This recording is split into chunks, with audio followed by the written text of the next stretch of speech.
بسم اللہ الرحمن الرحیم۔ السلام علیکم جماعت اشتم۔ جیسا کہ ہم نے اپنے پہلے لیکچر میں امیر منائی کے بارے میں پڑھا کہ آپ نے چھوٹی سی عمر میں جو ہے وہ شعر کہنے شروع کر دیے تھے، آپ کو ذوق و شوق جو ہے وہ بچپن ہی سے تھا۔ آپ نے شاعری کی اصطلاح جو ہے وہ منشی مظفر علی اسیر سے لی اور اس کی بدولت پھر آپ نے شاعری کا آغاز شروع کر دیا۔ آپ نے محل فرنگی میں بھی مدرسے میں جو ہے وہ تعلیم کو اپنی مکمل کیا۔ اس کے علاوہ جو ہے آپ چھوٹے چھوٹے مشاعروں میں بھی جایا کرتے تھے اور بعد ازاں آپ کو دربار میں بھی بلا کے جو ہے وہ انہوں نے نعتیہ کلام جو ہے بادشاہوں نے سنا ہے۔ اس کے بعد ہم نے جو ہے وہ شعر نمبر 1 کی تشریح کی تھی ہم نعت کے، اور نعت کے شعر نمبر 1 کی تشریح کرتے ہوئے میں نے آپ کو یہ بتایا تھا کہ نعت کا پہلا شعر جو ہوتا ہے وہ ہمارا مطلع ہوتا ہے، جس میں ہم ردیف اور قافیے کا خاص طور پر خیال رکھتے ہیں، اور یہ بھی بتایا تھا تو ہے جو ہے وہ ہمارا ردیف ہے، تو جو ہے وہ ہمارا قافیہ ہے، تو اور بو جو ہے وہ ہم آواز الفاظ ہیں، جو ہم آواز الفاظ ہیں وہ ہمارے قافیہ ہیں، جو اینڈ میں شعر کے اینڈ میں جو استعمال کیے گئے لفظ ہیں، پہلے مصرعے کے اینڈ میں ہے، دوسرے مصرعے کے اینڈ میں ہے، یہ دونوں جو ہیں وہ ہمارے ردیف ہیں۔ اسی طرح شاعر نے آگے خوبصورت انداز کے ساتھ جو ہے شعر نمبر 2 میں انہوں نے بتایا ہے، سنی ہم نے طوطی و بلبل کی باتیں، تیرا تذکرہ ہے تیری گفتگو ہے۔ اب آپ یہ دیکھیں کہ پہلے مصرعے میں سنی ہم نے طوطی و بلبل کی باتیں، پہلے مصرعے میں انہوں نے ردیف کا استعمال نہیں کیا، جبکہ دوسرے مصرعے میں تیرا تذکرہ ہے تیری گفتگو ہے جو ہے وہ ہمارا ردیف ہے، انہوں نے دوسرے مصرعے میں جو ہے وہ ردیف کا استعمال کیا ہے۔ میں آپ کو بتا دوں طوطی اور بلبل جو ہیں یہ دونوں پرندے ہیں، طوطی بھی جو ہے وہ ایک پرندے کا نام پرندہ ہے، بلبل بھی جو ہے وہ ایک پرندہ ہے۔ تذکرہ کہتے ہیں ذکر کرنے کو اور گفتگو کہتے ہیں بات چیت کرنے کو۔ یہاں جو ہے وہ شاعر خوبصورت انداز میں کہتا ہے کہ جو پرندے صبح بولتے ہیں چہچہاتے ہیں تو ان کی باتوں سے ایسے معلوم ہوتا ہے جیسے وہ نبی کریم صلی اللہ علیہ وسلم کی تعریف کر رہے ہوں، ان سے محبت کا اظہار کرتے ہوئے ان کی عقیدت میں جو ہے وہ چہچہا رہے ہوں۔ شاعر یہاں یہ بھی کہتا ہے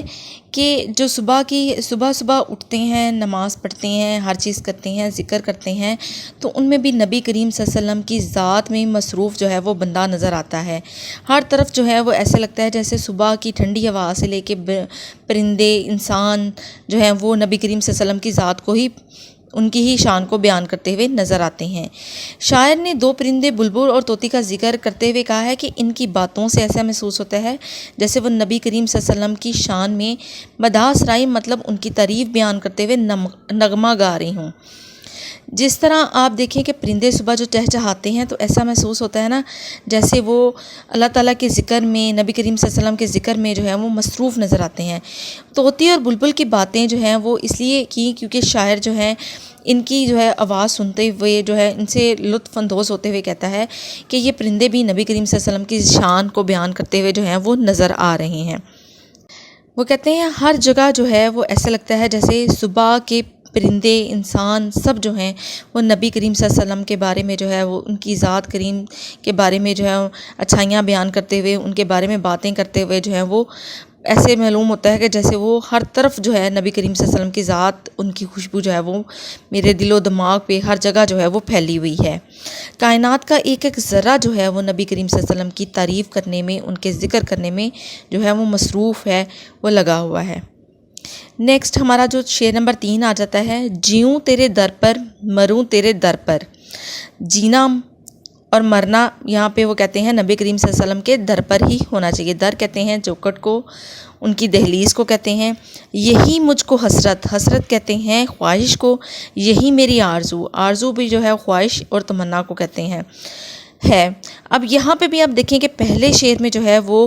ردیف کا استعمال نہیں کیا، جبکہ دوسرے مصرعے میں جو ہے وہ ردیف کا استعمال کیا ہے۔ پہلا مصرعہ جو ہے وہ ردیف کے بغیر ہے، جبکہ دوسرے مصرعے میں جو ہے وہ ردیف استعمال کی گئی ہے۔ یہاں پہ بھی شاعر خوبصورت انداز میں کہتا ہے کہ میری جو ہے خواہش، میری جو تمنا ہے سب سے بڑی زندگی کی، وہ یہ ہے کہ میں نبی کریم صلی اللہ علیہ وسلم کے در پر جیوں اور انہی کے در پر مروں۔ یہاں شاعر جو ہے اپنی حسرت کا اظہار، ان کی محبت، ان کی عقیدت کے ساتھ کرتے ہوئے کہتا ہے کہ میری زندگی کی سب سے بڑی خواہش یہ ہے کہ میں آپ صلی اللہ علیہ وسلم کی چوکھٹ پہ جو ہے وہ میری جان نکلے۔ اس سے بڑی شان والی، اس سے بڑی خوش نصیبی کی بات جو ہے وہ میرے لیے نہیں ہو سکتی کہ میں آپ صلی اللہ علیہ وسلم کے چوکھٹ پہ جو ہے وہ اپنی جان دے دوں۔ یہاں جو ہے نبی کریم صلی اللہ علیہ وسلم سے محبت اور عقیدت کا اظہار کرتے ہوئے جو ہے شاعر کہتا ہے کہ میرا مرنا اور جینا جو ہے وہ دونوں نبی کریم صلی اللہ علیہ وسلم کی ذات کے لیے ہونا چاہیے۔ یہاں پہ بھی آپ بیٹا شعر کا استعمال جو ہے وہ اچھے طریقے سے کرتے ہوئے نبی کریم کے شعروں جو اپنی نعتیہ شعر ہیں جو آپ نے پہلے بھی سنے ہوئے ہیں، آپ اپنی تشریح میں بھی استعمال کر سکتے ہیں۔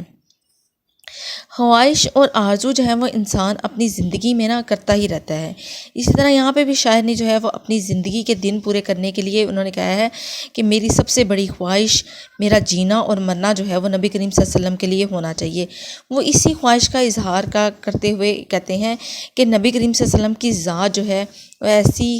ذات ہے کہ ان کی کملی میں سما جانے کو دل کرتا ہے، ان کی خوشبو سے ان کے چوکٹ پہ میرے رہنے کو دل کرتا ہے، میرا دل کرتا ہے میں اپنی ساری زندگی جو ہے وہاں پہ گزار دوں، میرا جینا مرنا جو ہے وہ نبی کریم صلی اللہ علیہ وسلم کی چوکٹ پر ہی ہو۔ آگے نیکسٹ ہمارا شعر نمبر 4 آ جاتا ہے، جمے جس طرف آنکھ جلوہ ہے اس کا۔ جمے مطلب ٹھہر جانا، ٹھیک ہے، جلوہ کہتے ہیں نظارے کو۔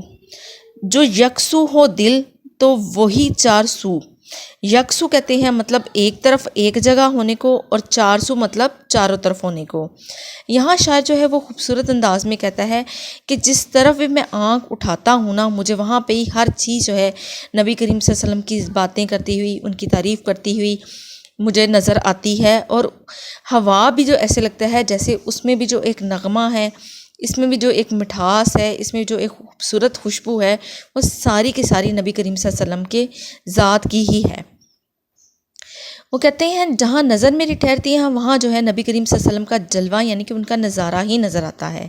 اگر دل آپ صلی اللہ علیہ وسلم کی طرف لگا ہو تو وہی بات، وہی چیز جو ہے وہ ذہن میں سما جاتی ہے، مطلب ہر وقت جو ہے وہ انسان کے دل و دماغ پر وہی چیز حاوی رہتی ہے۔ یہاں بھی شاعر کہتا ہے کہ میرے دل و دماغ پہ جو ہے وہ نبی کریم صلی اللہ علیہ وسلم جو ہے وہ ان کی طرف ہی لگا ہوا ہے، اور میرا دھیان ہر وقت انہی کی ذات میں، انہی کی کملی میں جو ہے وہ مست رہتا ہے، تو میرا ادھر ادھر دنیا کی طرف جو ہے وہ رجحان جاتا ہی نہیں ہے۔ یہاں شاعر جو ہے خوبصورت طریقے سے کہتا ہے کہ نبی کریم صلی اللہ علیہ وسلم کی ذات اتنی محبت اور عقیدت والی ہے کہ میرا دل ہی نہیں کرتا کہ میں دنیاوی چیزوں کے بارے میں سوچوں، میرا دھیان ہر وقت جو ہے وہ آپ صلی اللہ علیہ وسلم کی ذات کی طرف ہی لگا ہوا ہے۔ میں جہاں نظر اٹھاتا ہوں، جہاں بھی دیکھتا ہوں، مجھے وہاں پہ ہی آپ صلی اللہ علیہ وسلم کی ذکر کرتی ہوئی چیزیں نظر آتی ہیں، اور مجھے اسی میں مگن رہنا جو ہے وہ اچھا لگتا ہے۔ اور جتنی بھی کائنات میں رحمتیں جو ہیں، برکتیں ہیں، وہ ساری آپ کی وجہ سے ہیں۔ آپ کی وجہ سے اس لیے ہیں کہ آپ صلی اللہ علیہ وسلم کو دونوں جہان کے لیے اللہ تعالیٰ نے رحمت بنا کر بھیجا ہے۔ آپ آئے تو آپ نے جو ہے ہمیں جہالت کے اندھیروں سے نکال کر جو ہے اجالے میں لے کے آئے، ہمیں نیکی کے راستے پہ چلایا، اور ہمیں اللہ تعالیٰ جیسی مقدس ذات کے بارے میں روشناس کرایا۔ اس کے علاوہ وہ کہتے ہیں کہ آپ صلی اللہ علیہ وسلم کی رحمت ہی ہے، آپ صلی اللہ علیہ وسلم کی برکت ہی ہے کہ میں جہاں دیکھتا ہوں میری نظر جو ہے وہ آپ صلی اللہ علیہ وسلم پہ ہی ٹھہر جاتی ہے، میرا دل و دماغ جو ہے وہ آپ کی طرف ہی لگا ہوا ہے۔ آپ صلی اللہ علیہ وسلم جو ہے وہ ہی ہمارے لیے رحمت بن کر آئے ہیں۔ اگر آپ صلی اللہ علیہ وسلم کی ذات نہ ہوتی تو ہم ہمیشہ جو ہے وہ گمراہی میں رہتے، ہم اجالے کی طرف، نیکی کی طرف نہ آتے۔ یعنی یہاں شاعر یہ بتاتا ہے کہ نیکی اور ہدایت کا جو سب سے بڑا سرچشمہ ہے وہ نبی کریم صلی اللہ علیہ وسلم کی ذات ہے، اور نبی کریم صلی اللہ علیہ وسلم کی ذات میں اگر آپ گم ہو جاتے ہیں، ان کے بتائے ہوئے راستے پر عمل کرتے ہیں اور چلتے ہیں، تو آپ نہ صرف دنیا میں کامیاب ہوتے ہیں بلکہ آپ کو آخرت میں بھی کامیابی اور کامرانی ملتی ہے۔ اب ہم نے شعر نمبر 2، 3 اور 4 کی تشریح کو اچھے طریقے سے کیا ہے۔ بیٹا آپ کو میں نے اس کا مین تھیم بتایا ہے،